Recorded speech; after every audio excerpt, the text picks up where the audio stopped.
My family has traditions, I've heard them 1,000 times. My relatives were not excessively bright.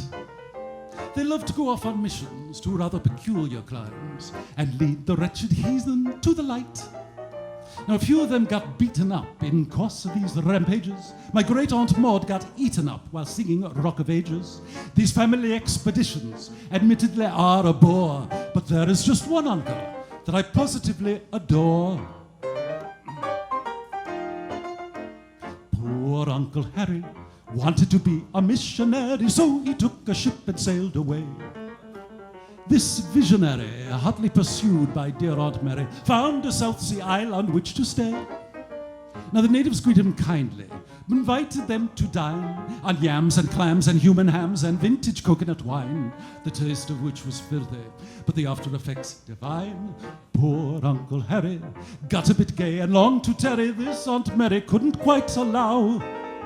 She lectured him severely on a number of church affairs, but when she'd gone to bed, he made a getaway down the stairs, for he longed to find the answer to a few of the maiden's prayers. Uncle Harry's not a missionary now. He's awfully happy, but he's certainly not a missionary now.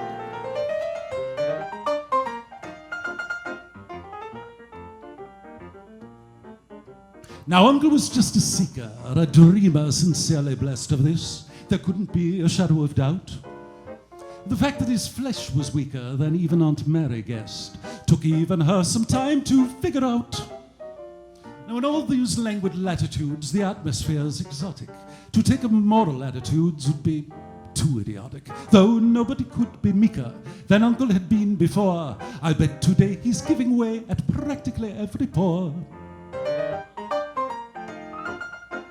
Poor Uncle Harry, having become a missionary, found the natives' morals rather crude. He and Aunt Mary swiftly imposed an arbitrary ban upon them shopping in the nude. Now, they all considered this silly, and they didn't take it well. They burnt his boots and several suits and wrecked the mission hotel. They also burnt his Macintosh, which made a disgusting smell. Poor Uncle Harry got a bit gay. The missionary saw them on the juice for a powwow. Now, they didn't brandish knives at him. They really were awfully sweet. They made concerted dives at him and offered him things to eat. But when they threw their wives at him, he had to admit defeat. Uncle Harry's not a missionary now.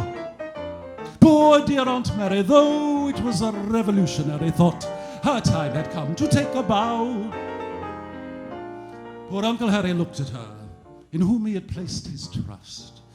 His very last illusion broke and crumbled away to dust, for she placed a flower behind her ear and frankly exposed her bust. Uncle Harry's not a missionary now. He's left the island, but he's certainly not a missionary now.